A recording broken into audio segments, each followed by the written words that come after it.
Je suis entré dans la maison de mon enfance, le soir du Nouvel An, la neige s'accrochant encore à mon manteau, quand mon père m'a regardé droit dans les yeux et a dit à un groupe d'inconnus que je n'étais rien de plus que le support technique de ma sœur.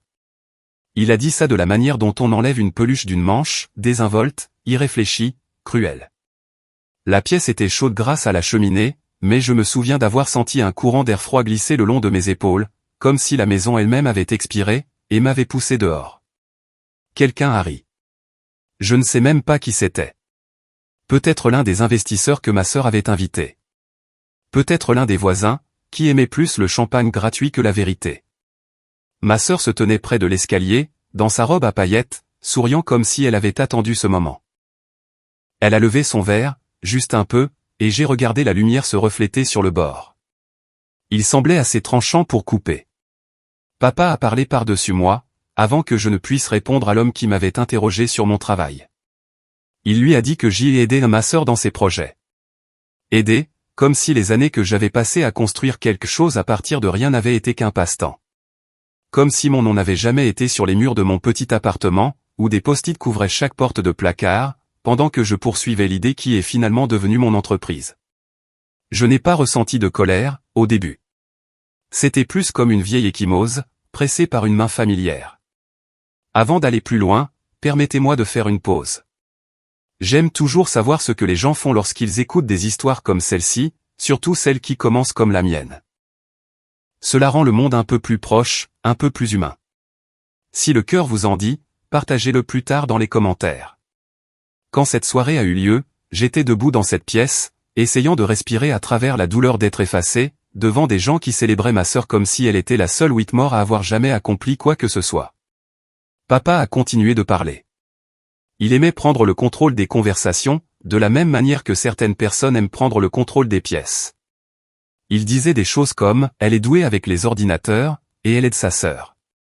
Chaque mot grignotait l'espace autour de moi. Je sentais les murs se rapprocher. J'entendais mon cœur battre dans mes oreilles. Le tapis a absorbé le son de tout, sauf de mon refus. Je n'ai pas haussé la voix. Je ne me suis pas défendu par un discours. J'ai simplement dit, je ne mentirai pas sur mon travail. La phrase est restée en suspens. Personne, dans cette pièce, ne s'attendait à ce que je le contredise. Pendant un instant, tout s'est figé. Même la musique, dans l'autre pièce, semblait étouffée. Les yeux de papa se sont plissés. Il a posé son verre. Ma sœur a penché la tête, comme si elle regardait une scène qu'elle avait voulu voir toute sa vie. L'homme qui m'avait posé la question a souri, mal à l'aise, et a regardé ses chaussures. Les gens se sont agités. Quelqu'un s'est éclairci la gorge. Puis papa s'est avancé vers moi, avec cette rage familière et contrôlée qu'il utilisait chaque fois que j'oubliais ma place. Il a dit, « Si tu ne peux pas respecter cette famille, tu peux partir. » Je n'ai rien dit. Le respect avait toujours signifié le silence, dans cette maison. Le silence, et le fait de se faire toute petite. Mais je ne me suis pas faite petite. Sors, ou j'appelle la police, la voix de papa a résonné dans la pièce, plus fort que la musique. Il a attrapé la porte et l'a ouverte en grand. Le froid s'est engouffré. Ma sœur a applaudi une fois, sèchement, comme si c'était le signal final d'une pièce qu'elle avait mise en scène. Je me souviens m'être penché pour ramasser mon manteau. Je me souviens du poids du tissu, de l'odeur de la neige sur la laine, de l'étrange stabilité de mes jambes. J'ai regardé mon père, et j'ai dit « au revoir ». Pas de colère, pas de larmes, juste « au revoir », un mot qui semblait plus lourd que le ciel nocturne dehors. Je suis sorti dans le froid, et la porte s'est refermée derrière moi. Le loquet a cliqué. C'était le son d'une petite pièce de métal, mais ça ressemblait à un verdict. Le ciel, au-dessus de Greenwich, était illuminé par la lueur des premiers feux d'artifice. J'ai descendu les marches glacées, mon souffle formant de pâles nuages dans l'air. Je ne savais pas ce qui allait se passer dans les minutes suivantes, mais je savais que quelque chose avait changé en moi. La partie de moi qui avait essayé d'appartenir à cette maison s'était dissoute dans le froid. J'ai atteint ma voiture, je me suis assise à l'intérieur, et j'ai posé mes doigts sur le volant. J'ai regardé les fenêtres de la maison, où des silhouettes bougeaient comme si de rien n'était. J'ai failli démarrer. Presque. Puis j'ai senti mon téléphone vibrer. Il était minuit. Le nom de ma sœur s'est allumé sur l'écran. J'ai laissé sonner une fois, 2 fois, puis j'ai répondu. Sa voix est sortie, cassée et haletante. Elisa, qu'est-ce que tu as fait? Papa est en pleine crise. Maman crie. Les gens partent. La police vient d'arriver devant la maison. Qu'est-ce que tu as fait? J'ai fixé le pare-brise, où les flocons fondaient en fines lignes. J'ai senti un étrange calme s'installer dans ma poitrine. Pas de la satisfaction, juste de la clarté. Le genre de clarté qui arrive quand on arrête enfin de prétendre qu'on est plus petit qu'on ne l'est. J'ai dit que je n'avais rien fait, sauf dire la vérité. Elle a commencé à dire quelque chose, mais sa voix tremblait trop pour que les mots aient un sens. La seule chose que je pouvais comprendre, c'était la peur. Pas la peur de moi. La peur de ce que fait la vérité, quand elle se dresse enfin, seule, dans une maison bâtie sur le déni. Elle a de nouveau demandé, « Qu'est-ce que tu as fait ?» Et j'ai répondu, « Je parlerai quand je serai prête. » Puis j'ai raccroché. Je suis resté là, à écouter les sons étouffés des cris venant de la maison, le craquement lointain des feux d'artifice, les pas qui approchaient sur la glace. J'ai vu le reflet des gyrophares bleus et rouges glisser sur le capot de ma voiture. Je n'ai pas mis le contact. Je n'ai pas bougé. J'avais passé 31 ans à essayer de gagner ma place dans cette famille. Ce soir, ils m'ont offert la liberté d'arrêter d'essayer. La neige continuait de tomber, douce et régulière, comme si elle avait tout le temps du monde. Et peut-être que, pour la première fois de ma vie, moi aussi. J'ai pris une lente inspiration, et j'ai expiré dans le silence de ma voiture. La nuit n'était pas finie. Elle ne faisait que changer de forme, devenant autre chose. Quelque chose que je n'avais pas prévu en montant sur ce Porsche. Quelque chose qui allait défaire chaque mensonge qu'ils avaient construit, et chaque vérité que j'avais enterrée pour survivre. Dehors, les lumières clignotantes sont devenues plus vives. J'ai entendu une porte s'ouvrir. J'ai entendu quelqu'un appeler l'homme qui avait appelé les secours. J'ai entendu ma sœur crier qu'elle ne comprenait pas ce qui se passait. Leurs voix se sont fondues dans la nuit, jusqu'à n'être plus qu'un bruit. Je suis resté immobile. La vérité a un son, quand elle arrive enfin. Elle ne rugit pas, elle ne crie pas. Elle atterrit doucement, comme la neige, mais elle change tout ce qu'elle touche.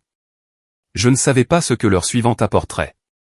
Je ne savais qu'une chose, j'en avais fini de m'excuser d'exister. J'en avais fini de me faire petite. Et ce qui se déroulait derrière ces murs, c'était le début de quelque chose qu'ils n'avaient jamais vu venir. La maison qui m'avait effacé était sur le point d'apprendre ce qui arrive, quand la fille invisible arrête enfin de disparaître. J'ai levé les yeux vers la neige qui tombait, et j'ai attendu le moment qui nous changerait tous. Les policiers se dirigeaient déjà vers la porte d'entrée, et mon histoire ne faisait que commencer. Je me souviens être resté assise là, dans ma voiture, à regarder leur silhouette se déplacer sur le porche, quand une étrange lourdeur s'est installée dans ma poitrine. Pas de la peur, pas de l'inquiétude. Quelque chose de plus ancien. Un souvenir, remontant d'un endroit que j'avais passé la majeure partie de ma vie à essayer de faire taire. Le genre de souvenir qui vous fait réaliser que des nuits comme celle-ci ne commencent jamais le soir même. Elles commencent des années plus tôt, dans les plus petits moments. La vérité, c'est que je savais que ce moment sur le porche était inévitable. Peut-être pas les gyrophares, ni les cris, ni la neige fondant sur mon pare-brise, mais le sentiment d'être poussé hors d'une maison qui n'avait jamais été vraiment la mienne. Cela grandissait depuis des années, tissé dans le rythme de ma vie de famille, bien avant que j'aie 31 ans, ou que je construise une entreprise, ou que je dépose un brevet à mon nom. Quand j'étais enfant, la maison des Whitmore avait son propre système météorologique, un système qui ne correspondait jamais aux saisons extérieures.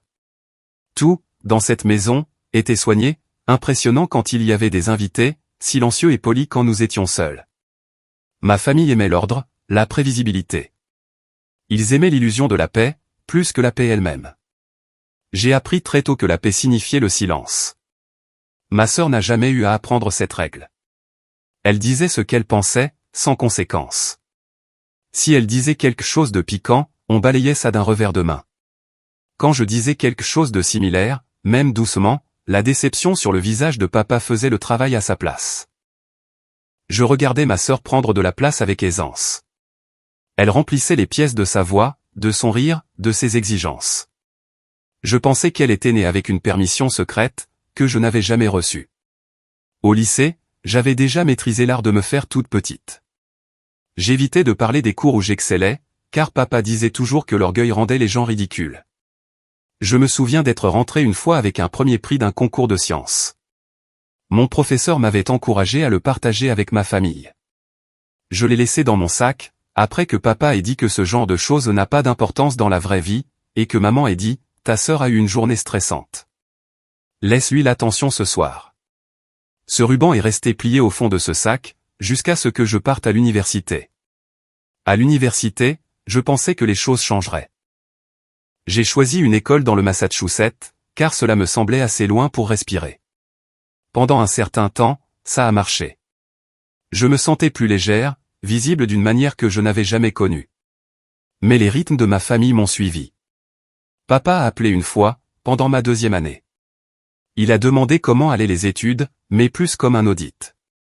Je lui ai parlé d'un projet de recherche auquel j'avais été invité. Il a fredonné, et a dit, ta sœur pense à créer une entreprise. Tu pourras peut-être l'aider avec la partie technique. C'était toujours le même message, ce que je faisais n'était réel que si ça la soutenait, elle. Je ne l'ai pas corrigé. Je ne l'ai jamais fait.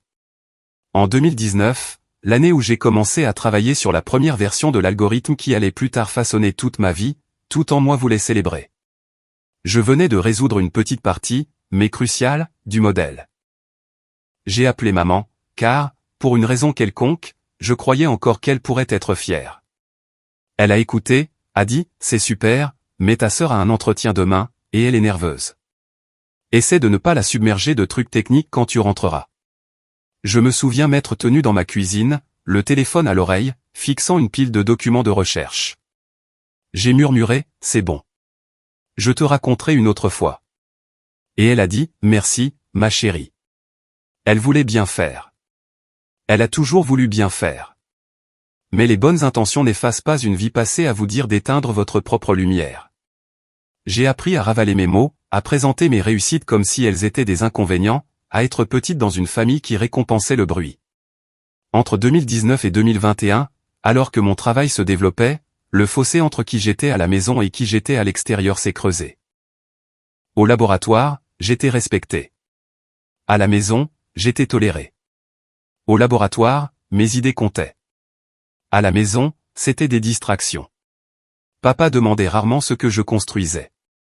Maman disait que la science était merveilleuse, mais qu'elle n'y comprenait rien.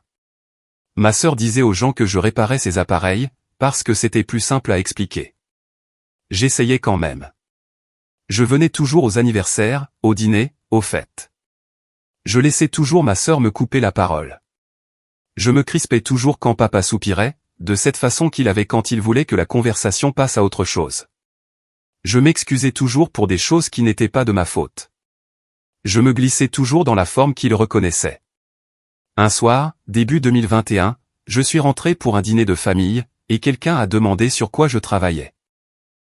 J'ai ouvert la bouche, et papa est intervenu, en disant, elle est occupée avec ses projets informatiques, mais laissez sa sœur vous parler du nouveau partenariat qu'elle explore.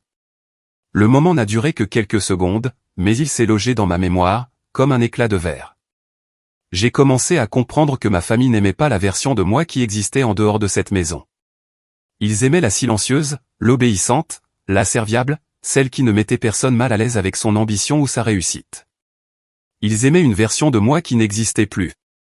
Le changement ne s'est pas fait d'un coup. Il s'est produit par petites prises de conscience, éparpillées sur ces années. Fin 2021, j'étais fatigué, pas en colère. La colère aurait signifié croire que les choses pouvaient changer. La fatigue signifiait accepter ce qui était vrai. Ma famille valorisait l'ordre. Mon existence perturbait cet ordre. Ils voulaient l'harmonie, plutôt que l'honnêteté.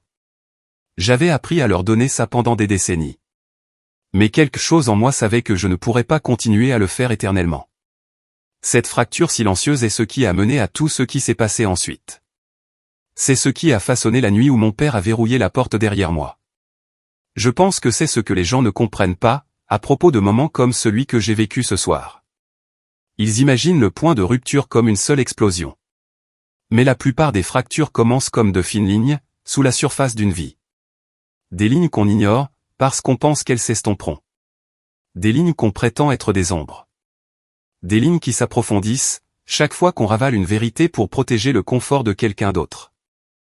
Au moment où la fracture devient visible pour tout le monde, elle grandit depuis des années. Assise dans ma voiture, regardant la neige tomber, j'ai réalisé que j'avais vécu avec cette fracture toute ma vie. Il avait simplement fallu 31 ans, et une porte verrouillée, pour que je la reconnaisse enfin. Les policiers étaient sur le porche, maintenant. J'ai entendu une voix saluer, étouffée par l'air hivernal. À l'intérieur de la maison, quelqu'un a crié quelque chose que je n'ai pas pu distinguer. La voix de ma sœur montait et descendait, comme si elle essayait de maîtriser une tempête qu'elle n'avait jamais vue venir. Et tout ce que je pouvais penser, c'est que la fille que j'étais, celle qui essayait si fort de se faire petite, n'aurait pas reconnu la femme assise dans cette voiture maintenant. Celle qui a refusé de mentir, celle qui est partie, celle qui a enfin arrêté de se faire petite.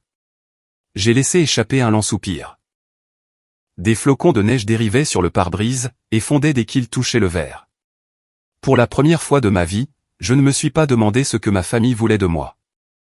Je me suis demandé ce que je voulais, pour moi. La nuit se déroulait encore. La vérité se déplaçait encore dans la maison, comme un vent froid, mais la fracture s'était déjà ouverte. Il n'y avait pas de retour en arrière, vers la version de moi qu'il préférait. J'ai regardé la lumière du Porsche vaciller, et j'ai pensé à toutes les années que j'avais passées à apprendre à être silencieuse, dans une famille qui n'aimait que les parties silencieuses de moi. Ce chapitre de ma vie se terminait. Un autre commençait. Que nous soyons prêts ou non, je suis resté immobile, et j'ai laissé le silence s'installer. La suite de la nuit arrivait, et je savais qu'elle n'attendrait pas que je rassemble mes esprits.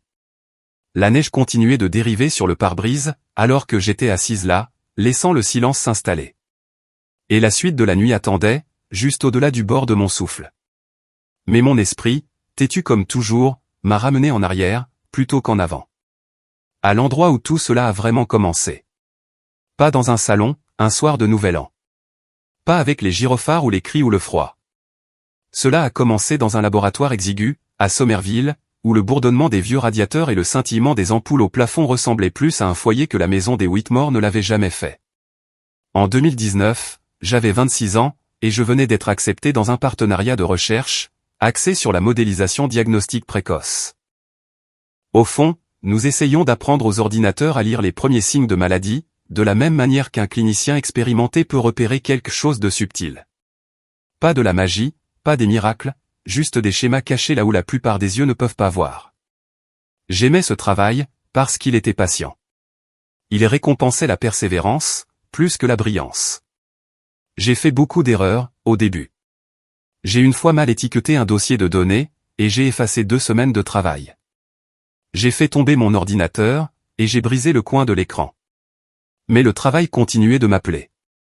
Même quand je me sentais dépassé, même quand ma famille me demandait quand j'allais trouver un vrai travail, mon mentor, le docteur Elena Martinez, avait une voix qui pouvait traverser la pièce la plus bruyante, sans jamais paraître dure.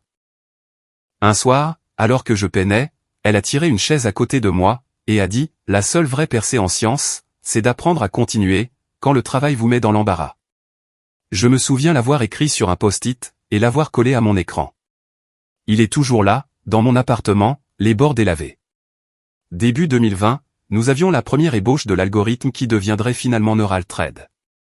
À l'époque, ce n'était que le E-modèle V14. Pas glamour, pas impressionnant, mais ça fonctionnait juste assez pour nous faire courir après la version suivante. J'ai adoré cette période de ma vie. J'adorais rentrer du laboratoire au petit matin, les cheveux sentant l'huile de machine. J'adorais la lueur des lampadaires, alors que le monde commençait à s'éveiller. J'adorais la fierté tranquille de savoir que je construisais quelque chose, même si personne dans ma famille ne posait de questions. Ma sœur appelait de temps en temps, généralement quand elle avait besoin d'aide pour réparer quelque chose. Elle ne demandait jamais sur quoi je travaillais. J'ai essayé une fois de lui parler de la précision de détection précoce que nous avions atteinte. Elle a dit, « C'est bien, mais tu peux m'aider avec une proposition pour un investisseur potentiel ?» Puis elle a parlé de ses projets de voyage pendant les 15 minutes suivantes. Je ne pense pas qu'elle voulait être méprisante. Elle a juste grandi en croyant que son monde comptait plus. Au printemps 2020, j'ai déposé la première demande de brevet provisoire. J'y avais été encouragé par le docteur Martinez, et 2 collègues. Déposer ce brevet était terrifiant. Je n'avais jamais mis mon nom sur quelque chose d'officiel. Je n'arrêtais pas de vérifier l'email de confirmation, comme s'il pouvait disparaître. J'ai tout sauvegardé. Non pas que je m'attendais à ce que quelqu'un me défie un jour, mais parce que j'étais fier. C'était nouveau. La fierté me semblait être une émotion étrangère. Mais je m'y suis accroché. À la maison, cependant, rien de tout ça ne comptait. Les quelques fois où je suis rentré, papa me présentait toujours comme doué avec les ordinateurs. Maman disait toujours qu'elle aurait aimé que je choisisse quelque chose de plus simple à expliquer. Ma sœur remplissait toujours l'espace de ses ambitions, pendant que je restais silencieuse. J'avais appris que le coût de la parole était souvent plus élevé que la valeur d'être entendu. Fin 2020, une petite opportunité s'est présentée, par le biais d'un groupe de santé à but non lucratif. Le docteur Martinez m'a demandé de diriger la présentation. J'étais nerveuse, excitée. Je me suis entraînée pendant des jours. Quand j'en ai parlé à ma famille, à Thanksgiving, ma sœur a changé de sujet. Papa a hoché la tête poliment, puis m'a demandé si je pouvais regarder son ordinateur, parce qu'il était lent. Maman a dit qu'elle espérait que je ne me stresserais pas trop. Je me souviens d'être rentré en voiture cette nuit-là, avec le goût de la déception, épais dans ma gorge. J'ai baissé la vitre sur l'autoroute, juste pour sentir l'air froid me frapper le visage, et me rappeler que j'étais toujours réel. 2021 a été l'année où tout s'est accéléré.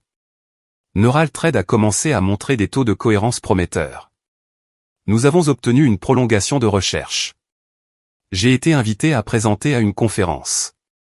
Ma sœur a appelé la même semaine, pour dire qu'elle envisageait une nouvelle gamme de produits, et avait besoin d'aide pour rédiger la description technique. J'ai proposé de la guider.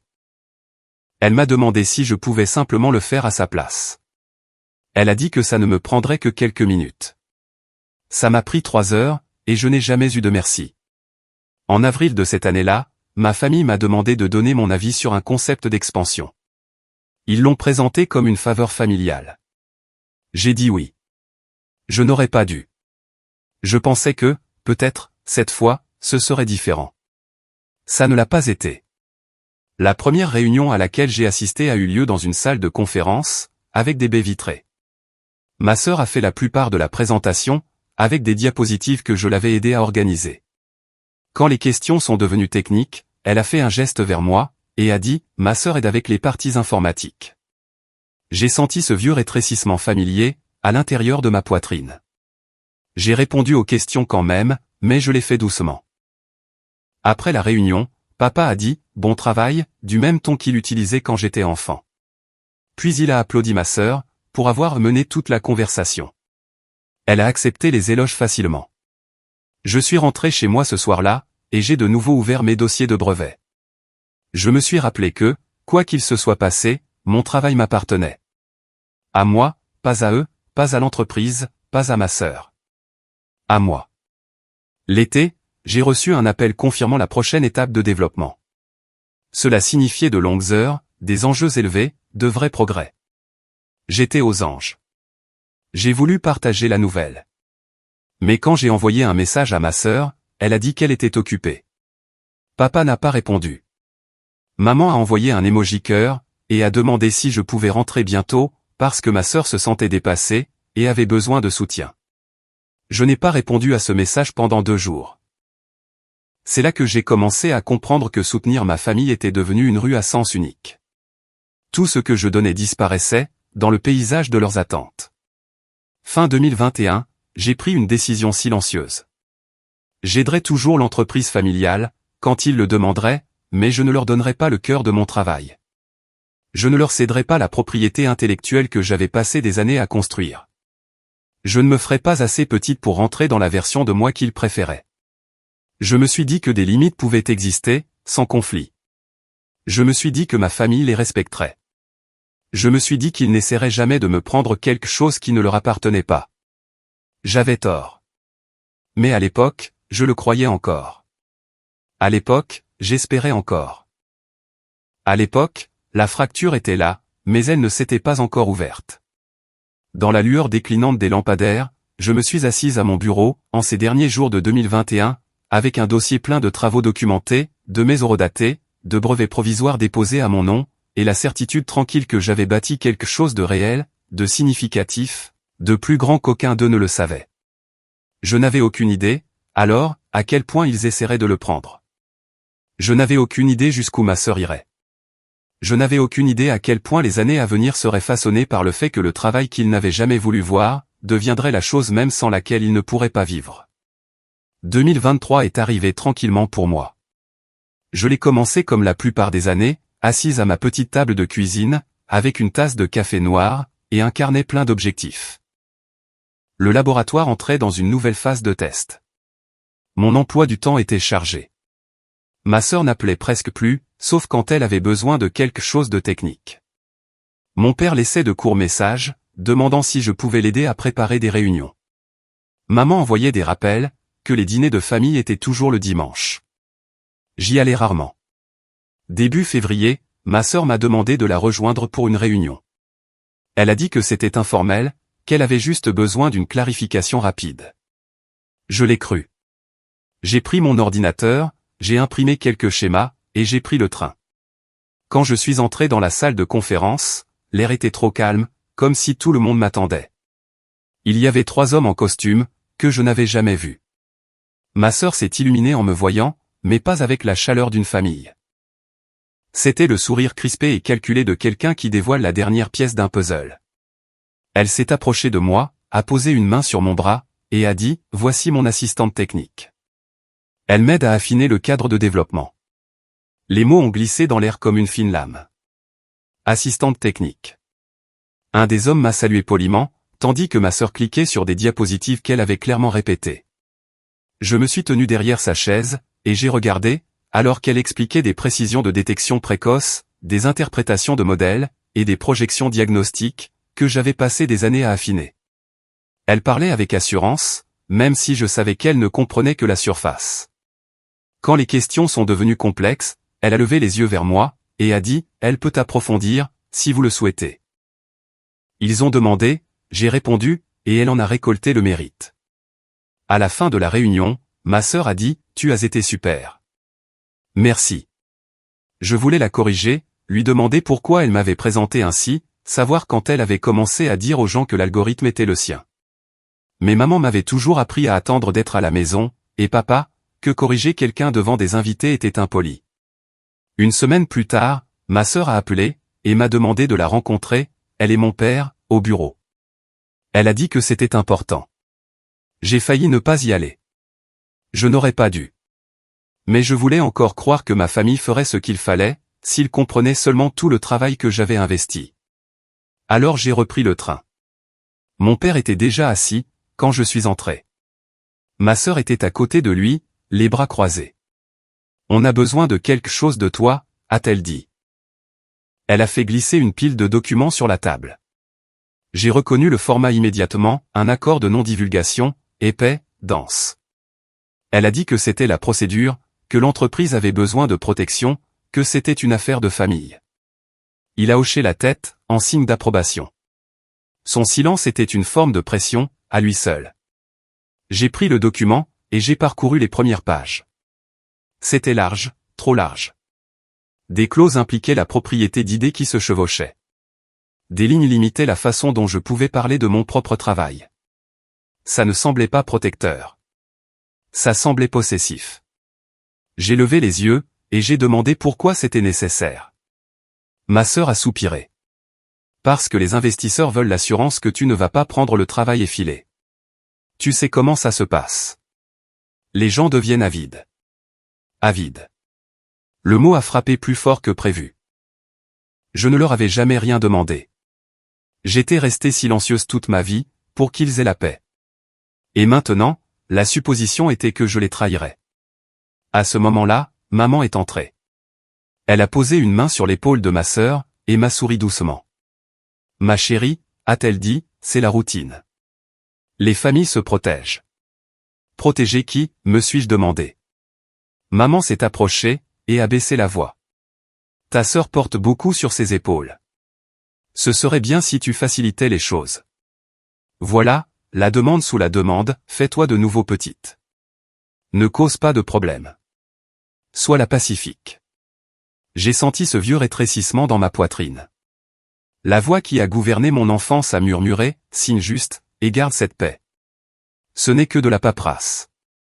Alors, j'ai signé. J'ai signé, parce que je faisais confiance aux gens dans cette pièce. Parce que je ne voulais pas être la source de conflit. Parce que je croyais qu'ils ne l'utiliseraient jamais contre moi. J'avais tort. Un mois plus tard, j'ai été invité à une autre réunion. Cette fois, plus grande. Ma sœur se tenait à l'avant de la salle. Elle portait un tailleur blanc, qui la faisait ressembler à la pièce maîtresse. J'étais assise au fond, silencieuse comme toujours. Elle a commencé la présentation, en décrivant une percée, ma percée. Elle a montré des schémas que j'ai reconnus, des mises en page que j'avais créées. Elle a présenté le tout avec fluidité, avec confiance. Elle leur a dit que le modèle avait été conçu en interne, sous sa direction. Pas un mot sur le laboratoire, pas un mot sur mon équipe, pas un mot sur moi. J'ai senti mon souffle se raréfier. J'ai attendu qu'elle mentionne ma participation. Elle ne l'a pas fait. J'ai attendu qu'elle reconnaisse mes contributions. Elle ne l'a pas fait. Voir mon travail, sous son nom, c'était comme être effacé au ralenti. L'applaudissement, à la fin, semblait lointain. Les gens l'ont félicité. Mon père l'a serré dans ses bras. Maman a essuyé une larme, et a dit qu'elle avait toujours su que sa fille était destinée à quelque chose d'extraordinaire. Personne ne m'a regardé. Après cette réunion, je suis sorti, et je me suis assise sur un banc. Les voitures passaient, les gens parlaient. La ville bougeait autour de moi, comme si de rien n'était. Mais quelque chose s'était passé. Quelque chose de silencieux, et de dévastateur. C'est à ce moment-là qu'aider ma famille a cessé de ressembler à un devoir, et a commencé à ressembler à un effacement. Au moment où le bus est arrivé, j'avais déjà fait une promesse silencieuse, je documenterai tout. Je sauvegarderai chaque fichier, chaque email. Je garderai un journal détaillé de chaque fois où mon travail apparaîtrait sous le nom de quelqu'un d'autre. Pas pour les utiliser contre eux, pas par vengeance, mais parce que je savais maintenant, avec une clarté qui me glaçait, que ma famille ne me voyait pas comme une collaboratrice. Ils me voyaient comme un accessoire.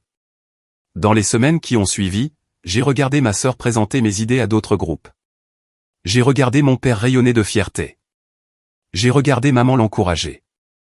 Et j'étais assise là, me rétrécissant dans une pièce qui devenait plus petite, chaque fois qu'elle s'attribuait plus de crédit qu'elle ne le méritait. Un après-midi, j'ai ouvert mon ordinateur, et j'ai créé un dossier intitulé Épreuve. À l'intérieur, j'ai stocké mes schémas originaux, mes brouillons, mes extraits de code horodatés, mes emails, mes confirmations de brevets, et des notes détaillées de chaque réunion. C'était la première limite que j'ai jamais posée, silencieuse, invisible, mais à moi. Ce dossier est devenu mon encre. Chaque fois que ma sœur me présentait comme son assistante, chaque fois que mon père ignorait ma voix, chaque fois que maman apaisait une tension en me posant une main sur le bras et en murmurant « Laisse tomber, ma chérie », j'ajoutais un autre fichier, et la fracture qui avait vécu sous la surface pendant des années continuait de s'étendre, lente et régulière, attendant le jour où elle remonterait enfin à la surface. Je ne savais pas encore que cette surface serait le porche de la maison de mon enfance, sous les lumières du Nouvel An, avec des policiers s'approchant de mon père, et ma sœur m'appelant, désespérée. Mais le chemin vers cette nuit a commencé ici, dans ces actes silencieux d'effacement. Le dossier de preuve a continué de grossir, et quand l'automne est arrivé, je le portais avec moi, comme une deuxième colonne vertébrale, fine mais incassable. Thanksgiving approchait, de la manière dont les fêtes le font toujours quand on les redoute, lentement d'abord, puis soudainement à votre porte. Je me suis dit que je n'irais pas. Mais les vieilles habitudes ont une façon de vous rattraper. Thanksgiving, dans notre famille, était toujours un événement orchestré. Papa aimait la table dressée avec la même porcelaine que grand-mère. Maman s'agitait autour des centres de table. Ma sœur flottait de pièce en pièce. La maison sentait la dinde rôtie. Tout ressemblait à une page de magazine, parfait, brillant, soigné. Je suis entré, portant un dessert que j'avais fait moi-même. Ma sœur y a jeté un coup d'œil, et a dit « mignon », avant de se retourner. Maman m'a embrassé, mais ses yeux balayaient la pièce, comme pour s'assurer que je n'avais pas apporté de tension avec moi. Il a demandé comment allait le projet, mais d'un ton qui suggérait qu'il voulait déjà que la conversation soit terminée. J'ai dit que ça avançait. Il a hoché la tête, puis s'est éloigné. Les gens sont arrivés par vagues. Ma sœur s'est positionnée près de la cheminée. Quand est venu le temps des présentations, il s'est tenu à côté d'elle, et a dit, « Voici notre fierté, qui dirige notre prochain chapitre. » Elle est extraordinaire. La salle a applaudi poliment. Quand ce fut mon tour, maman a posé une main douce sur mon dos, et m'a poussé en avant, en disant, « Voici Elisa. » Elle cherche encore sa voix. Elle l'a dit gentiment, comme si la douceur rendait les mots moins dévalorisants. Cherche encore sa voix. J'avais 31 ans. J'avais un brevet. Mais dans cette pièce, rien de tout ça n'existait. Ma sœur a ajouté, elle est brillante avec les ordinateurs. Elle m'aide parfois. Les invités m'ont souri, avec cette indifférence polie qu'on accorde à quelqu'un qu'on suppose sans importance. Je me suis senti de nouveau me rétrécir. Les conversations du dîner tourbillonnaient autour de moi. Quand les gens demandaient à ma sœur comment s'était passée son année, elle rayonnait, et leur racontait des choses qu'elle avait faites, et des choses que j'avais faites, mais qu'elle s'était appropriées. Personne ne m'a rien demandé, même pas maman. Chaque fois que j'essayais d'entrer dans une conversation, quelqu'un parlait plus fort. Je me sentais invisible. Vers la fin du dîner, maman s'est penchée vers moi, et a murmuré, « Ma chérie, essaie de ne pas être si intense ce soir. Tu mets les gens mal à l'aise, quand tu te concentres trop sur ton travail. Détends-toi simplement. » J'ai fixé les bougies vacillantes. Je me suis excusé, et je suis sorti dans le froid. La cour était silencieuse. Je suis resté là, mon souffle formant de petits nuages blancs, et j'ai ressenti cette douleur familière, d'être effacé au vu de tous. À l'intérieur, les rires fusaient. La voix de ma sœur flottait au-dessus des autres. Le doux bourdonnement d'approbation de maman enveloppait ses mots. La chaleur qu'ils partageaient ne semblait jamais m'atteindre. Je suis allé à ma voiture, et je me suis assise, les mains crispées sur le volant. Quelque chose en moi a finalement cédé. Pas bruyamment, mais nettement. Une petite rupture silencieuse, qui me disait que je ne pouvais pas continuer à vivre dans l'ombre d'une famille qui avait besoin que je sois inférieur, pour qu'il puisse briller. Je suis parti, avant même que le dessert ne soit servi. 2 jours plus tard, après avoir rejoué chaque instant de cette nuit, j'ai appelé un numéro qu'un collègue m'avait donné, un avocat nommé Daniel Price, spécialisé en propriété intellectuelle. J'ai hésité. Faire ça, c'était comme une trahison, même si c'était moi qui avais été trahi. Daniel m'a reçu dans son bureau. Un espace modeste, avec des étagères jusqu'au plafond. Il m'a accueilli avec un sourire calme, et m'a demandé ce qui m'amenait. Je lui ai tout raconté. Les mots sont sortis, emmêlés, lourds. Il a écouté attentivement. Il n'a pas interrompu. Quand j'ai fini, je me sentais vidé. Il a demandé si j'avais encore les documents du brevet. J'ai hoché la tête. Il a demandé si j'avais des dossiers, des brouillons, des horodatages, des emails. J'ai de nouveau hoché la tête. Il s'est penché en arrière, et a dit quelque chose qui a desserré ma poitrine, pour la première fois depuis des mois. Votre accord de non-divulgation ne prime pas sur votre droit de propriété intellectuelle. Il protège les discussions de l'entreprise, pas le travail que vous avez créé de manière indépendante. Ils ne peuvent pas prendre ce qui est à vous, à moins que vous ne le leur donniez volontairement. J'ai cligné des yeux, essayant d'absorber le sens de ces mots. Daniel a continué, les familles confondent souvent l'accès avec la propriété. Ce que vous avez partagé verbalement n'efface pas votre paternité. Les dépôts de brevets sont concrets. Vos horodatages sont concrets. Le travail est légalement à vous. C'était la première fois que quelqu'un, en dehors de mon cercle de recherche, reconnaissait mon travail comme quelque chose de réel, de digne de protection. Je lui ai demandé ce que je devais faire. Il a dit, pour l'instant, rien de drastique. Gardez des dossiers. Gardez tout organisé. Ne signez plus rien sous la pression. Et surtout, comprenez votre avantage. Votre travail a de la valeur, que votre famille le reconnaisse ou non. Ces mots m'ont accompagné longtemps après mon départ. Le soleil commençait à se coucher. Les gens passaient, leur vie se déroulant sans le poids que je portais. Pourtant, j'ai senti quelque chose changer en moi. Une petite étincelle d'autonomie. Je suis rentré en voiture, la fenêtre entr'ouverte malgré le froid. J'avais besoin d'air. Cette nuit-là, j'ai ouvert le dossier épreuve, j'ai ajouté mes notes, et j'ai réorganisé chaque document. L'acte m'a ancré. Pour la première fois depuis longtemps, je me suis permis de croire que l'avenir n'avait pas à ressembler au passé, que je n'avais plus à me faire petite. Thanksgiving m'avait laissé une douleur, mais aussi une clarté. Je ne pouvais pas continuer à vivre comme la fille sans nom, dans ma propre famille. Le chemin à venir était encore sombre, incertain. Mais je savais une chose, j'en avais fini de m'effacer, pour que d'autres puissent prendre la vedette. Et la prochaine étape de ce voyage m'attendait déjà, juste au-delà du bord de cette froide nuit de novembre. Papa avait à peine fini de parler, de ce ton sec et déçu, que la ligne est devenue silencieuse. Et je suis resté là, à regarder mon téléphone, sentant cette lourdeur familière remonter dans ma poitrine. Mais elle ne m'a pas écrasé, comme avant. Pas cette fois. J'avais entendu trop de versions de cette même phrase dans ma vie, tu peux revenir quand tu t'excuseras, quand tu te comporteras bien, quand tu arrêteras de compliquer les choses, quand tu arrêteras d'être toi. J'ai posé le téléphone, face contre le bureau, et j'ai expiré lentement.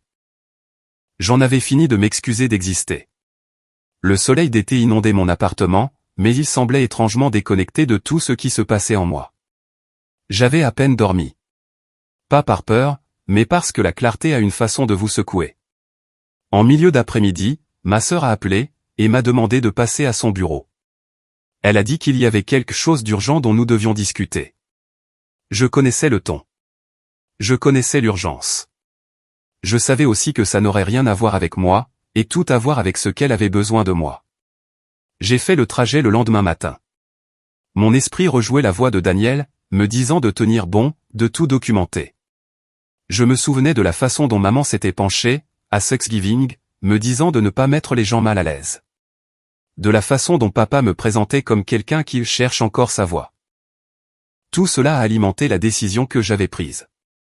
Whitmore Industries se dressait sur une colline. Des panneaux de verre, de la pierre blanche. C'était conçu pour impressionner. Je suis entré, et j'ai suivi les couloirs. L'assistante de ma sœur m'a accueilli avec un sourire trop vif. Ma sœur était déjà assise en bout de table.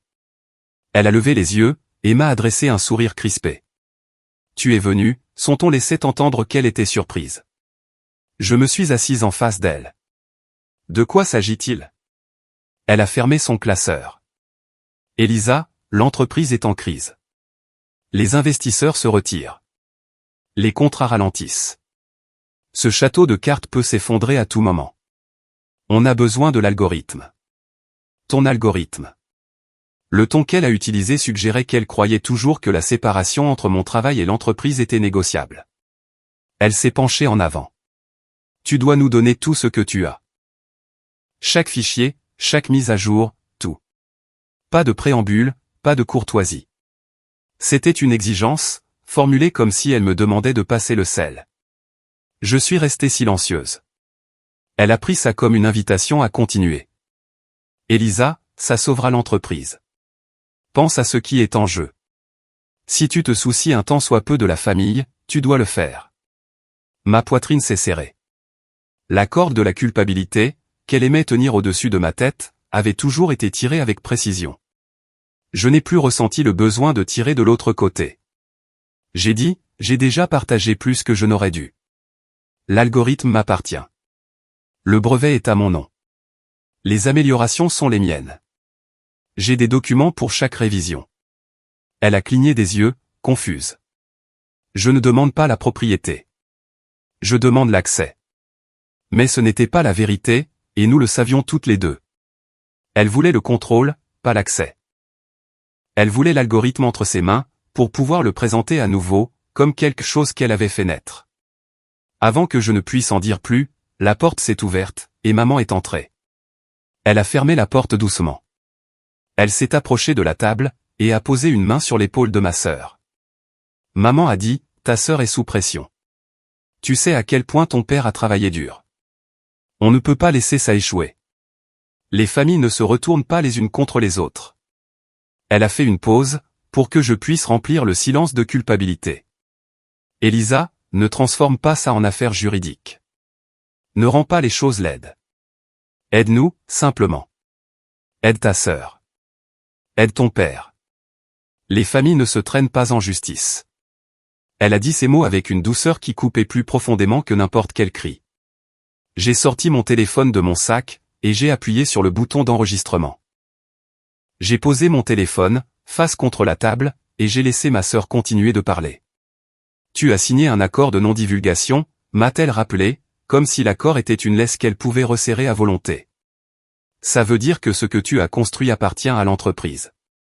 Ma voix était stable. L'accord que j'ai signé protège les discussions au sein de votre entreprise. Il ne prime pas sur le droit fédéral de la propriété intellectuelle. Le brevet est antérieur à votre implication, de plus d'1 an. J'ai des horodatage pour chaque étape. Vous ne pouvez pas prendre ce qui n'est pas à vous. Le visage de ma sœur a rougi. Il ne s'agit pas de crédit, Elisa. Il s'agit de survie. J'ai dit non. Un mot, doux, clair, final. Maman s'est approchée. Elisa, écoute-moi.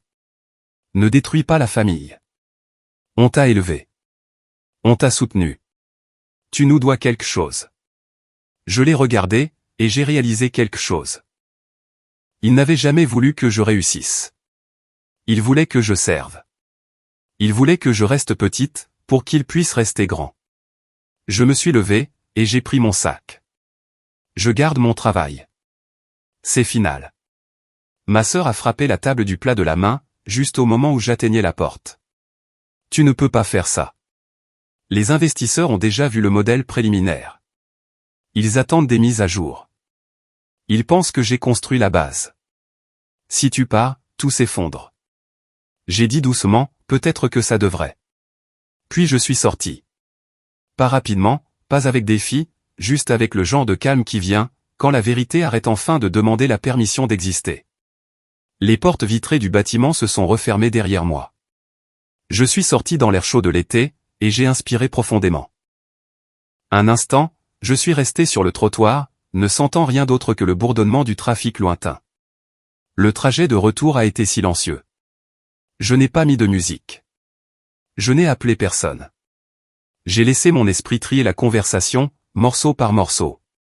J'en avais fini de laisser leur silence être un consentement. Ce soir-là, mon téléphone a de nouveau sonné. Le nom de papa s'est affiché. J'ai fixé l'écran un moment, avant de répondre. Sa voix était plus ferme que d'habitude. Ta sœur m'a appelé. Elle a dit que tu avais fait une scène. Que tu avais refusé d'aider. Que tu étais parti comme une enfant. Je n'ai pas fait de scène, ai-je dit. J'ai dit la vérité. Il a soupiré bruyamment. Le genre de soupir qui portait des décennies de déception. Elisa, tu dois des excuses à ta mère et à ta sœur. Ce n'est pas comme ça qu'un membre de cette famille se comporte. Si tu veux revenir dans cette famille, tu dois corriger ce que tu as fait. Appelle ta sœur. Appelle ta mère. Répare ça. Un long moment, je n'ai rien dit. Il a attendu. Je pense qu'il s'attendait à ce que je cède, comme toujours. Mais la version de moi, ce soir-là, n'avait plus rien à offrir en obéissance aveugle. Papa, ai-je dit calmement, j'ai dit la vérité. Je ne m'excuserai pas pour ça. Pas aujourd'hui. Plus jamais. Il est resté silencieux. Je pouvais presque l'imaginer, serrant le téléphone, essayant de comprendre une fille qui ne suivait plus le scénario. Après quelques secondes, il a dit, si tu continues sur cette voie, tu perdras ta famille. Tu comprends ça? J'ai regardé autour de moi, mon petit appartement, mes livres, mes notes de recherche, le silence d'une vie que j'avais bâtie sans leurs applaudissements. J'ai compris quelque chose de très clair. J'ai dit, c'est déjà fait. Puis j'ai raccroché. L'appartement semblait calme après l'appel. Une quiétude qui n'était pas de la solitude, une quiétude qui ressemblait à la première respiration après être resté trop longtemps sous l'eau. Je suis allé à mon bureau, j'ai ouvert le dossier épreuve, et j'ai ajouté l'enregistrement. J'ai noté la date, ce qui avait été dit. J'ai tout sauvegardé.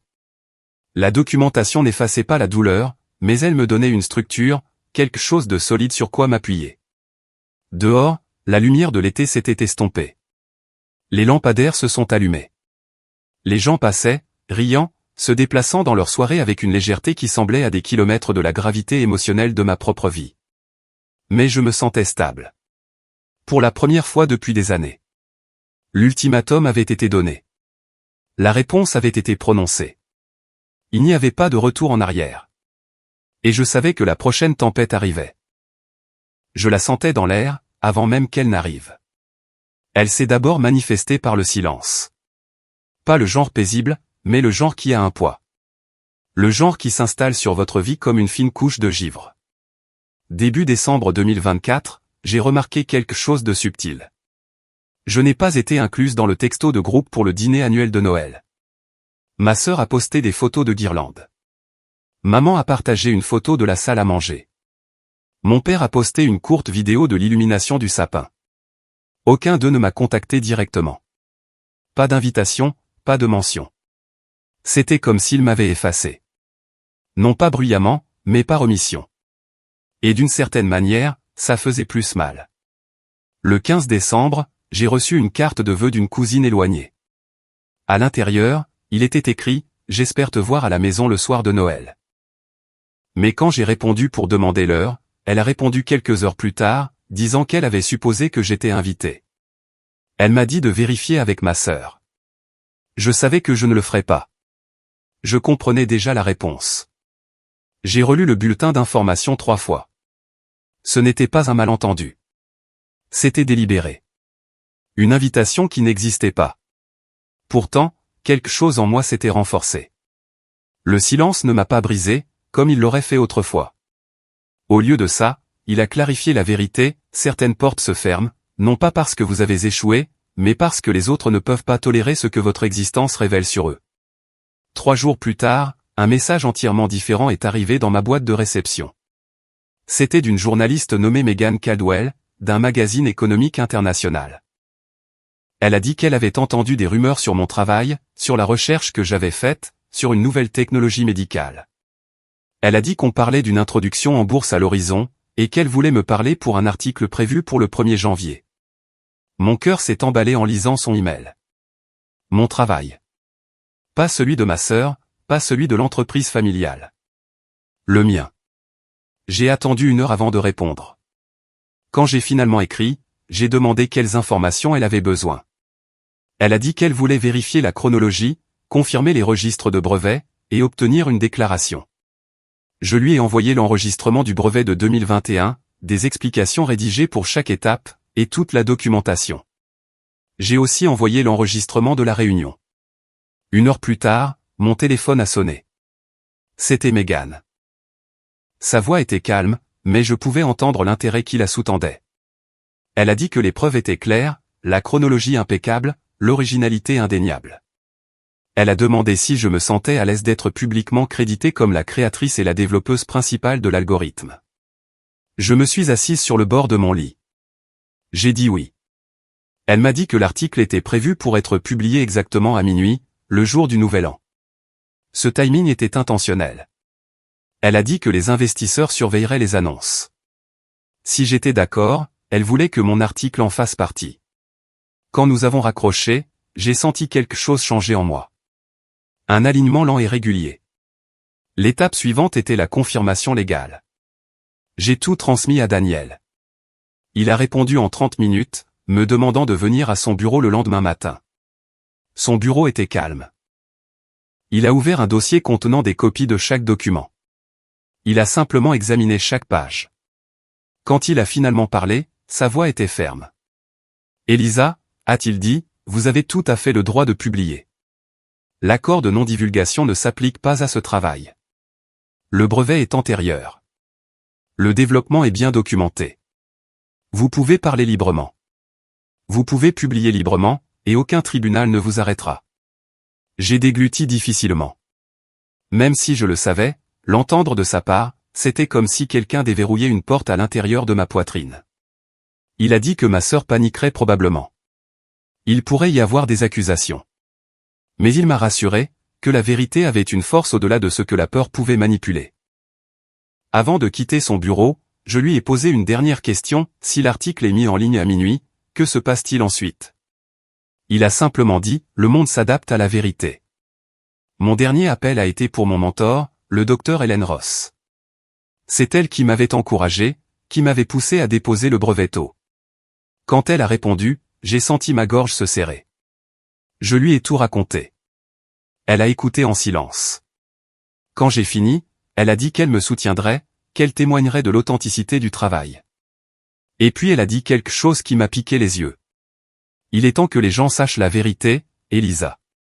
Tu as passé ta vie à construire quelque chose de réel. Ne laisse pas ceux qui refusent de le voir contrôler l'histoire. Après avoir raccroché, je me suis assise dans le calme de mon appartement. C'était la première fois que quelqu'un me parlait comme si mon travail méritait une protection, plutôt qu'un sacrifice. Dans les jours qui ont précédé Noël, je suis resté occupé à finaliser les dossiers pour Megan. Plus nous travaillions, plus l'article devenait clair. Elle m'a envoyé un brouillon le 23 décembre. Mes mains tremblaient en le parcourant. Mon nom était imprimé en haut. Mes contributions, détaillées. Le processus, expliqué. La chronologie, exposée avec précision. Et au cœur de tout ça, la vérité. Le réveillon de Noël est arrivé sans un mot de ma famille. Ma sœur a posté une photo d'elle, dans une robe rouge. Mon père, une photo de la tour de Champagne. Maman, une vidéo des invités. J'ai regardé chacune d'elles, sans avoir l'impression de manquer quelque chose. Il y a une différence, entre être exclu et être libéré. Le 29 décembre, Megan a envoyé la version finale de l'article. Elle a dit que tout était prêt. Il ne lui manquait que ma confirmation finale, pour programmer la publication à minuit pile, le premier jour de la nouvelle année. J'ai longuement réfléchi, à ce qui se passerait, à ce que cela signifiait de parler publiquement, après avoir passé une vie à me taire. J'ai pensé à ma sœur, présentant mon travail sans sourciller. J'ai pensé à lui, exigeant que je m'excuse, si je voulais à nouveau faire partie de la famille. J'ai pensé à maman, baissant les yeux, au lieu de me défendre. Et puis, j'ai cliqué sur oui. Le soir du 31 décembre, j'étais seul dans mon appartement, les lumières tamisées, la ville dehors brillant d'anticipation. Minuit approchait lentement, comme une marée qui rassemble son élan. Mon cœur battait régulièrement. Pour la première fois, j'ai eu l'impression que le monde s'alignait avec quelque chose que j'avais toujours su, au fond de moi, j'en avais fini de me cacher. J'en avais fini d'être effacé. J'ai regardé l'horloge. J'ai senti le poids de tout ce qui était derrière moi, et la forme de tout ce qui était à venir. L'air semblait différent. Et alors que les secondes s'écoulaient, j'ai inspiré, et je me suis permis une pensée silencieuse, la vérité arrive. Je me suis murmuré ça, alors que les dernières secondes de l'année s'égrenaient, dans mon appartement calme. Dehors, le ciel s'illuminait de feux d'artifice. À l'intérieur, le seul son était le faible bourdonnement de mon radiateur, et ma propre respiration régulière. Minuit est arrivé, non pas avec fanfare, mais avec une sorte de dignité solennelle. Mon téléphone a vibré, à minuit pile. Une alerte du système de publication du magazine, confirmant que l'article était en ligne. J'ai fixé l'écran un long moment. Mon nom, mon travail, mon histoire, tout ça, dans le monde. Je me suis senti un étrange mélange de soulagement et de deuil, comme si quelque chose avait été libéré, et quelque chose d'autre, perdu pour toujours. J'ai posé mon téléphone, et je me suis versé un verre d'eau. À minuit une, le téléphone a de nouveau sonné. Le nom de ma sœur. J'ai figé. J'ai hésité, puis j'ai décroché. Sa voix tremblait. « Elisa, qu'as-tu fait ? Papa ne peut plus respirer. » Maman hurle. Les gens sont encore là. Tout le monde l'a vu. Que as-tu fait ? J'ai fermé les yeux. J'ai dit la vérité. Elle a commencé à parler vite, trop vite. Tu ne peux pas faire ça. Les investisseurs appellent. Les gens demandent pourquoi l'entreprise a dit que c'était notre travail. Papa dit qu'il appelle la police. Il dit que tu as violé la propriété, plutôt. Il est furieux. J'ai dit doucement, je n'ai jamais violé de propriété. Tu le sais. Elle a continué, comme si elle ne m'avait pas entendu. Il a dit que tu l'avais humilié, que tu avais embarrassé la famille, le plus grand soir de l'année. Il appelle vraiment la police, Elisa. Ils sont en route. Sa panique a déferlé, mais elle ne m'a pas atteinte. J'ai mis fin à l'appel, sans discuter. J'ai de nouveau posé le téléphone, et je suis allé chercher mon manteau. Mon souffle s'est stabilisé. S'il voulait impliquer la police, alors la police pourrait entendre la vérité. J'ai pris le dossier épreuve, et je l'ai glissé dans mon sac. Avant de partir, j'ai envoyé un court message à Daniel, papa a appelé la police. Accusation de violation de propriété. À la maison, maintenant. Seconde plus tard, il a répondu, j'arrive. Ne parle à personne avant que je n'arrive. Les routes étaient presque vides. Les lumières de la ville scintillaient. Mes pneus bourdonnaient contre l'asphalte. À chaque kilomètre, mes mains se desserraient.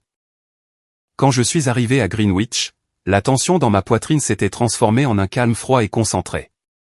Quand je me suis garé, l'allée était encore bordée de voitures. J'entendais des voix, à l'intérieur, fortes et frénétiques. J'ai pris une profonde inspiration, et je me suis dirigé vers la porte. Avant que je ne l'atteigne, 2 voitures de police se sont garées derrière moi. Leurs gyrophares ont balayé la maison. Des policiers en sont sortis. Une autre voiture est arrivée. Daniel en est sorti, vêtu d'un long manteau, une mallette à la main. Son expression était stable. Il s'est approché de moi. Prête ? J'ai hoché la tête. Nous nous sommes approchés de la porte d'entrée ensemble. Avant que nous ne puissions frapper, elle s'est ouverte brusquement. Il se tenait sur le seuil, le visage rouge. Derrière lui, je pouvais voir des invités, entassés dans l'entrée.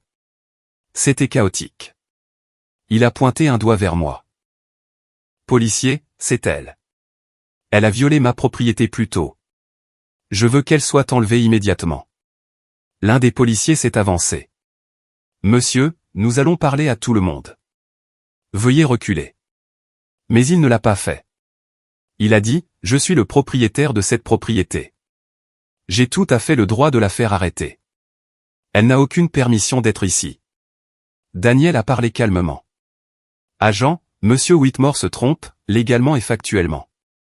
Ma cliente n'a commis aucune violation, mais plus important encore, Monsieur Whitmore n'a aucun droit de propriété sur ce bien. Il n'a pas qualité pour porter une accusation de violation de propriété. Mon père l'a regardé, confus, avant de devenir encore plus rouge. De quoi parlez-vous ? C'est ma maison. J'y vis depuis 30 ans. Daniel a ouvert sa mallette, et a sorti une enveloppe épaisse. À l'intérieur, des actes de propriété imprimés, et une déclaration notariée. Il les a tendus aux policiers. Agent, cette maison est la propriété légale de la mère de Madame Whitmore depuis 2016, la grand-mère de ma cliente. Elle l'a achetée, et en a conservé la propriété exclusive. Monsieur Whitmore n'est mentionné nulle part. Il ne peut expulser personne, et il ne peut pas porter plainte pour violation de propriété. Il n'a aucune autorité légale. Le policier a parcouru les documents. Son visage s'est contracté. Il a regardé les invités, qui avaient commencé à murmurer. Sa voix est devenue tremblante. C'est impossible. Cette maison était à moi. Je l'ai payée. La voix de Daniel est restée égale. Les registres indiquent le contraire. Votre belle-mère l'a achetée avec des fonds d'une fiducie. Vous vivez ici avec sa permission, mais cette permission n'est pas liée à la propriété. Les invités se sont rapprochés. Ma sœur est apparue derrière lui, pâle. Maman se tenait à quelques pas, crispant une serviette, ses épaules tremblant. Personne n'a parlé. Le silence s'est installé, lourdement. Mon père a bafouillé, essayant de reprendre le contrôle. C'est ma maison. Je suis responsable, ici, et elle ne peut pas entrer chez moi et m'humilier. Daniel a dit respectueusement, Monsieur, ce n'est pas votre maison, et toute humiliation qui se produit est le résultat de votre propre méconnaissance de la loi. Mon père a eu l'air d'avoir été giflé. Sa bouche s'est ouverte, s'est refermée. Le policier a rendu les papiers. Monsieur Whitmore, vous ne pouvez pas porter plainte pour violation de propriété, sur un bien que vous ne possédez pas légalement. Nous ne pouvons pas donner suite. Mon père a reculé, la respiration saccadée, sa cravate de travers. Je ne l'avais jamais vu paraître si petit, sur le seuil de sa propre porte. L'un des policiers s'est tourné vers Daniel. Vous avez mentionné une deuxième affaire. Daniel a hoché la tête, et a sorti une deuxième enveloppe. Oui, agent. En plus de répondre à l'accusation, nous sommes ici pour signifier une action civile, concernant un vol de propriété intellectuelle. Ma cliente poursuit mademoiselle Caroline Whitmore, pour détournement de recherche. Le souffle coupé de la salle a été instantané. Ma sœur s'est figée, la bouche bée, le visage vidé de sa couleur, alors que le policier s'avançait vers elle. Elle m'a regardé, avec un mélange de peur et d'incrédulité. Elisa, tu ne ferais pas ça. Tu ne peux pas. On est une famille. J'ai senti les mots s'installer dans l'air, lourd d'ironie. Daniel a tendu les documents au policier, puis a répété. Ma cliente engage des poursuites civiles. Ces documents notifient formellement Mademoiselle Whitmore. Cela inclut des preuves d'enregistrement, des horodatage, des dépôts de brevets. Le policier s'est approché de ma sœur, et a prononcé son nom. Elle a fait un petit pas en arrière, mais il n'y avait nulle part où aller. Le policier lui a tendu les papiers doucement. Elle les a regardés, comme s'il la brûlait. Mon père s'est précipité en avant. Vous ne pouvez pas faire ça devant mes invités. C'est inacceptable. Daniel l'a regardé, avec une précision calme. Légalement parlant, monsieur, ce n'est pas votre maison. Et si, on peut. Mon père a eu un hoquet. Il s'est tourné vers maman, la voix brisée. Tu savais? Tu savais que ta mère possédait toujours cette maison? Mais la question est sortie, faible, presque enfantine. Les lèvres de maman se sont entr'ouvertes, mais aucun mot n'est sorti. Ma sœur a agrippé les papiers. Elle m'a dévisagé, comme si elle me voyait clairement, pour la première fois de sa vie. Sa voix était à peine un murmure. Tu es vraiment allé jusqu'au bout. J'ai dit, je t'ai donné 3 ans pour faire ce qu'il fallait. Tu as choisi de ne pas le faire. L'entrée était de nouveau silencieuse. Complètement. Le seul son était le faible tic-tac de l'horloge. Il était figé. Ma sœur avait l'air anéantie. Maman s'est couvert la bouche. L'un des policiers s'est éclairci la gorge. Nous considérons cette affaire résolue, sur le plan pénal. Il n'y a pas de violation de propriété. Nous déposerons notre rapport. Daniel a hoché la tête. Merci, agent.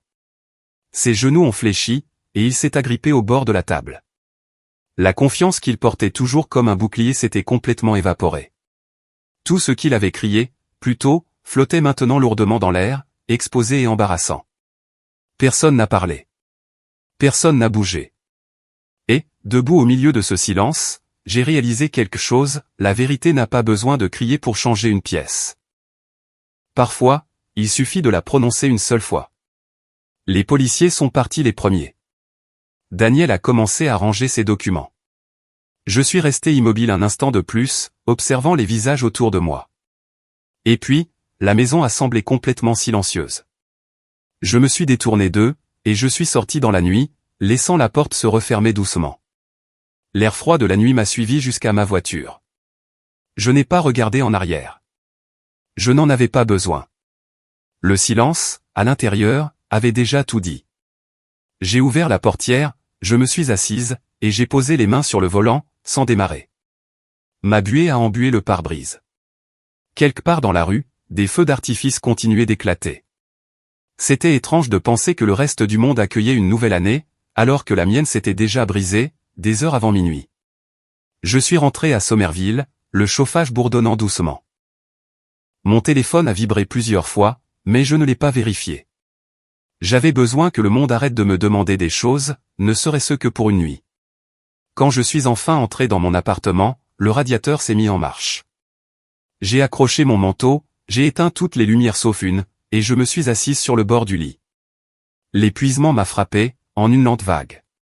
Je me suis allongé, sans me changer, et j'ai fermé les yeux. Je me suis réveillé avec la lumière du jour. Mon téléphone vibrait encore et encore. L'horloge indiquait 9h30. Un instant, je n'ai pas pu me souvenir de quel jour on était. Puis tout est revenu, en un flash, le nouvel an, l'article, le procès, la police, mon père qui crie, ma sœur tenant les papiers. Ma poitrine s'est serrée. J'ai attrapé le téléphone.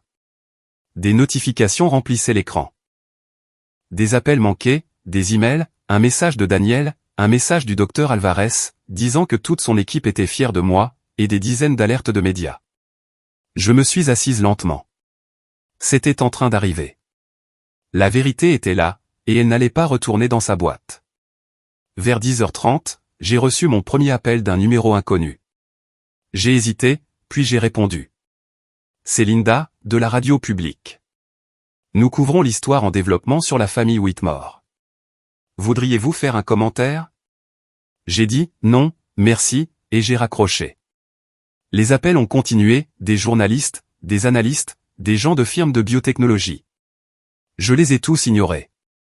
Je n'étais pas prête à laisser le monde entrer. Pas encore. Vers midi, ma sœur a tenu une conférence de presse. Je ne l'ai pas regardée en direct, mais on m'a envoyé un clip. Je l'ai d'abord regardé sans le son, puis avec. Elle se tenait derrière un podium. Elle avait l'air fatiguée. Elle a commencé, d'une voix tremblante. La situation a été démesurée. Ma sœur et moi avons travaillé en étroite collaboration. Tout malentendu sur les contributions intellectuelles est une question de communication interne. Un journaliste a immédiatement levé la main. Mademoiselle Whitmore, avez-vous, oui ou non, présenté le travail breveté de votre sœur comme le vôtre? Elle a cligné des yeux, a dégluti. Les détails de cette chronologie sont plus complexes. Un autre journaliste a interrompu. Le brevet a été déposé début 2019, au nom de votre sœur. Pourtant, votre première présentation a eu lieu fin 2020. Comment expliquez-vous cet écart? Ma sœur s'est de nouveau agitée. Sa voix s'est légèrement brisée. Comme je l'ai dit, la chronologie est complexe. Un troisième journaliste s'est avancé. Madame Whitmore, il existe un enregistrement audio dans lequel vous dites à votre sœur que tout ce qu'elle a fait appartenait à l'entreprise. Déniez-vous l'authenticité de cet enregistrement? Ses joues se sont vidées de leur couleur. L'équipe examine toutes les preuves. La salle s'est remplie de murmures. Un autre journaliste a dit doucement, « Madame Whitmore, saviez-vous que la maison où l'incident d'hier soir a eu lieu appartient à votre grand-mère » Ma sœur s'est raidie. Je ne peux pas commenter les affaires personnelles. Quelqu'un a ajouté, « Mademoiselle Whitmore, quelle est votre réponse aux allégations selon lesquelles vous avez trompé les investisseurs » Elle a fermé les yeux un instant, puis a brusquement mis fin à la conférence. Le clip s'est arrêté là. J'ai laissé le téléphone tomber. J'ai ressenti une étrange douleur. Pas de la satisfaction, pas de la victoire. Quelque chose de plus compliqué. Pendant si longtemps, le monde avait cru qu'elle était la talentueuse. J'avais passé des années à me faire petite. Maintenant, le monde lui posait des questions auxquelles elle ne pouvait pas répondre. Ce n'était pas de la vengeance. Pas exactement. C'était simplement la vérité qui la rattrapait. Cet après-midi-là, le conseil d'administration a annoncé une suspension temporaire du rôle de direction de ma sœur. Les actions ont chuté. Un contrat hospitalier de 15 millions de dollars a été gelé. Un article d'une revue médicale a fait surface, remettant en question l'exactitude des affirmations antérieures de l'entreprise. Le soir, j'ai reçu un email d'un employé. Il a dit qu'il avait peur pour l'avenir de l'entreprise. Son message se terminait par « S'il vous plaît, s'il y a quelque chose que vous puissiez faire, s'il vous plaît, aidez-nous ». Je suis resté longtemps avec ça. Je ne voulais pas que des gens perdent leur gagne-pain. Mais la vérité avait des conséquences. Les conséquences n'argumentent pas. Elles ne négocient pas. Elles arrivent quand elles sont prêtes. Le lendemain matin, je suis allé au café. L'air sentait la neige. Les rues étaient plus calmes. J'ai commandé un latte. Mon téléphone a de nouveau vibré. Un appel de ma mère. J'ai hésité, puis j'ai répondu. Sa voix était faible. « Elisa, on peut parler ?» J'ai dit oui. Nous avons choisi un petit café. Quand je suis arrivé, elle était déjà assise. Elle avait l'air plus petite. Elle a remué son thé sans lever les yeux. « Merci d'être venue », a-t-elle dit doucement. Je me suis assise. Elle a enfin levé les yeux. Tout s'effondre. Ta sœur est dévastée. Ton père est furieux. Le conseil exige des explications. Cette situation nuit à notre famille. J'ai attendu. Elle a pris une profonde inspiration. Il faut qu'on anticipe. Si tu pouvais publier une déclaration, disant que l'article a exagéré les choses, ou que le procès était un malentendu, ça calmerait tout. Je l'ai observé.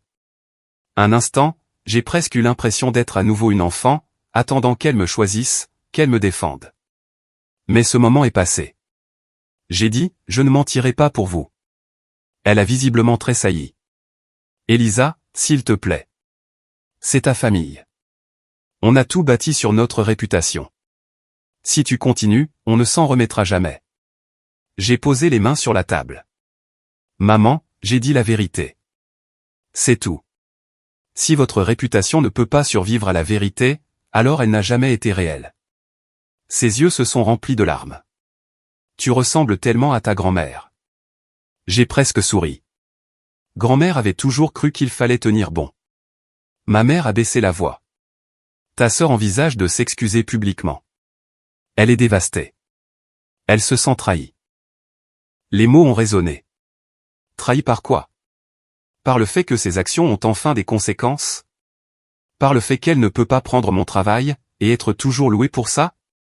Ou par le fait que j'ai enfin refusé de me taire? Ma mère a fermé les yeux. Tu ne comprends pas à quel point c'est dur pour elle. Je me suis adossé. Peut-être que tu ne comprends pas à quel point les 10 dernières années ont été dures pour moi. Elle m'a regardé alors, vraiment regardé, comme si elle voyait la forme de ma douleur pour la première fois. Mais la reconnaissance n'est pas restée longtemps. Elle a tendu la main. S'il te plaît, aide-nous à réparer ça. On ne peut pas survivre à l'humiliation. J'ai doucement retiré ma main. L'humiliation n'est pas fatale. Me perdre, si. Je ne renoncerai plus à ça. Elle a pris une inspiration tremblante, et a hoché la tête. Elle s'est levée, sans finir son thé. Avant de partir, elle a dit doucement, tu choisis l'orgueil, plutôt que la famille. J'ai répondu, non, je choisis la vérité, plutôt que le silence. Elle a quitté le café. Le reste de la semaine, les retombées ont continué. D'autres journalistes ont creusé l'histoire. Des anciens de l'Institut ont posté « Félicitations pour la reconnaissance de ton brevet ».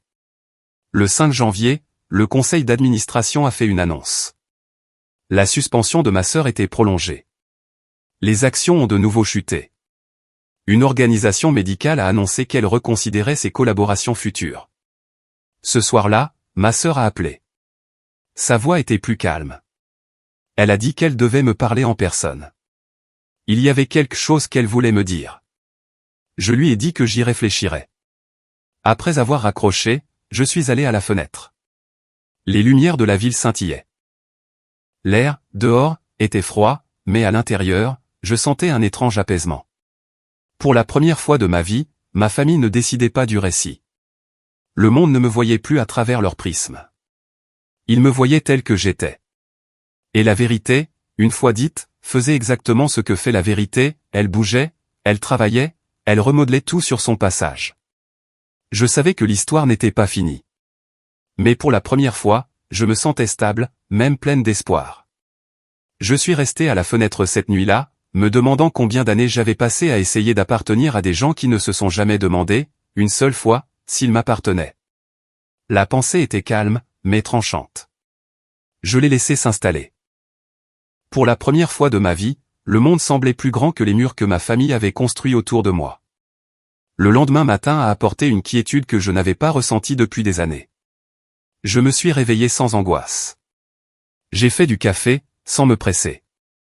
Quand j'ai vérifié mon téléphone, j'ai vu un message vocal de ma sœur. Sa voix semblait usée, presque fragile.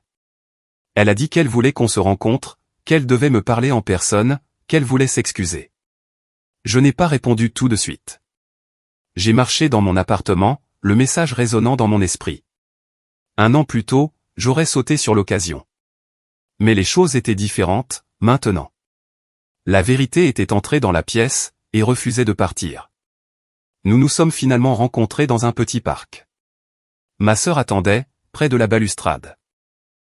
Elle portait un long manteau, et son souffle formait de courts nuages dans l'air. Quand elle s'est tournée vers moi, elle ne ressemblait en rien à la femme qui avait applaudi, quand mon père m'avait mise dehors. Ses yeux étaient rouges et fatigués. Pour une fois, il n'y avait pas de public, pas de posture, pas de performance. Elle a dit « Merci d'être venu », et sa voix s'est brisée sur le premier mot. Je me suis assise sur le banc. Elle s'est assise à côté de moi, laissant une distance polie. Un long moment, elle n'a rien dit. Puis les mots ont jailli. J'ai tout lu.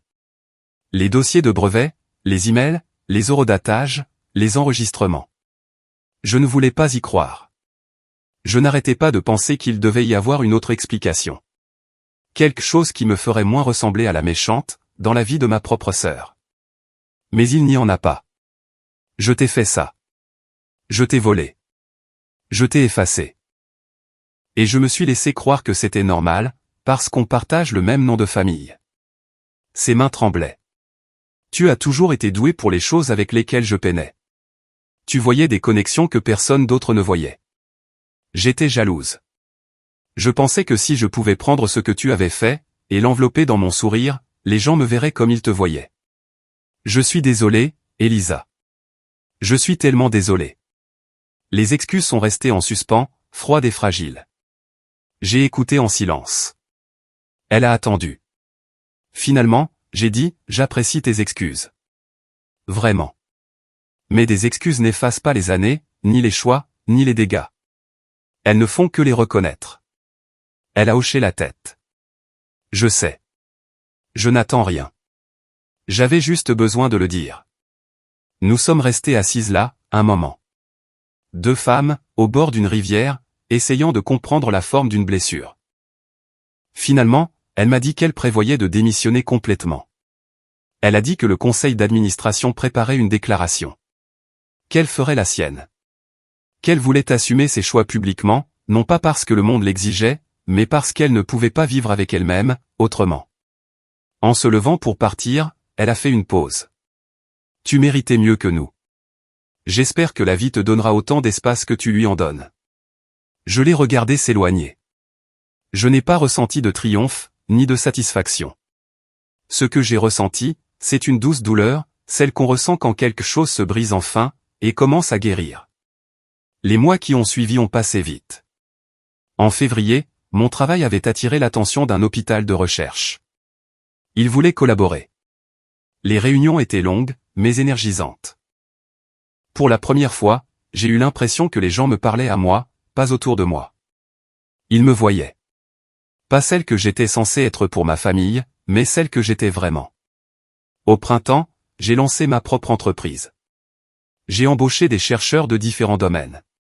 Nous tenions nos réunions dans une pièce ensoleillée, avec une longue table en bois, et des tasses qui ne correspondaient jamais. C'était désordonné, et humain, et exactement ce qu'il fallait. Mon père a essayé d'appeler une fois, en avril. Le message vocal était court. Il a dit qu'il voulait discuter de malentendus. Il a dit que la famille avait besoin de guérir. Il a dit que les réputations pouvaient être reconstruites, si je coopérais. Je n'ai jamais rappelé. Ma mère m'a contacté plus doucement. Elle a envoyé des emails, au lieu d'exigences. Elle a demandé comment j'allais.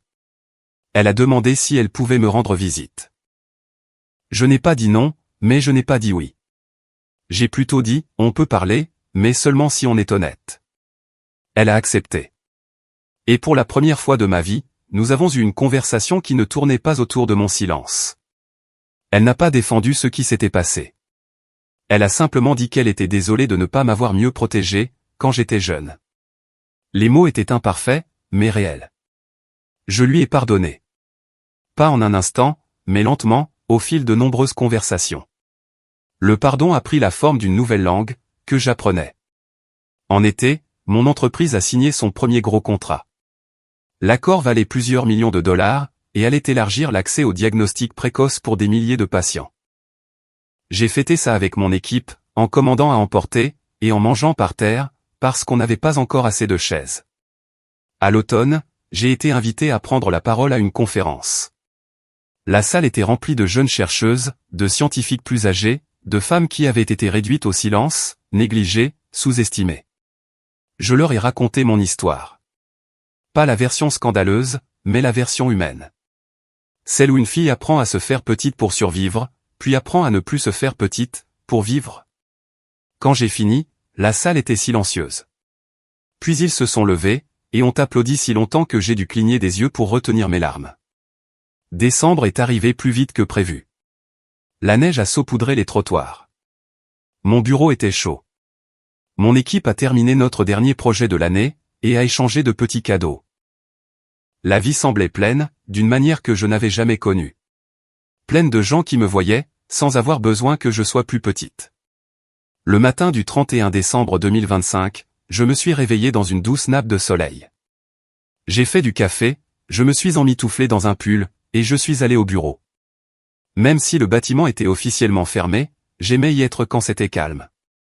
Les grandes fenêtres donnaient sur la ville. C'était paisible. Ce soir-là, j'ai organisé une petite réunion, dans mon appartement. Pas une fête, juste un groupe de gens qui étaient devenus mes gens. Quelques amis de l'institut, même ma mère, qui est arrivée tôt, et a aidé à couper des fruits. On a parlé de travail, de livres, et de la joie étrange de trouver une communauté, plus tard dans la vie. On s'est assis par terre, avec des assiettes sur les genoux. C'était différent. C'était vivant. Un peu avant minuit, je suis sorti sur le balcon. Le ciel était sombre et doux. Le son des rires flottait depuis l'intérieur. J'ai tenu une coupe de champagne, et j'ai laissé l'air froid s'installer autour de moi. 1 an plus tôt, je me tenais devant la maison de mes parents, avec rien d'autre que mon manteau et ma dignité. 1 an plus tôt, j'avais été mis à la porte, effacé. Maintenant, je me tenais dans une vie que j'avais bâtie moi-même. Mon téléphone a vibré. Un message de ma sœur, bonne année. Je vais mieux. J'espère que toi aussi. Merci d'avoir été honnête, quand je n'ai pas eu le courage de l'être. J'ai répondu un simple bonne année, et j'ai rangé le téléphone. À l'intérieur, quelqu'un a commencé le décompte. Je suis rentré, et j'ai rejoint le cercle. Les voix se sont élevées. Le rire s'est mêlé à l'espoir. Quand la pièce a éclaté à minuit, j'ai senti quelque chose s'ouvrir en moi. Une douce chaleur. Ne pas appartenir avait autrefois été ressenti comme une blessure. Maintenant, c'était comme un commencement. Quand le bruit s'est calmé, j'ai levé mon verre légèrement, et j'ai dit doucement, plus à moi-même qu'à quiconque, j'existe pleinement, enfin. Et si on vous a déjà dit que vous étiez trop, ou pas assez, pour votre propre famille, souvenez-vous de ceci, le silence peut être un pouvoir, et la vérité, la plus éclatante des vengeances.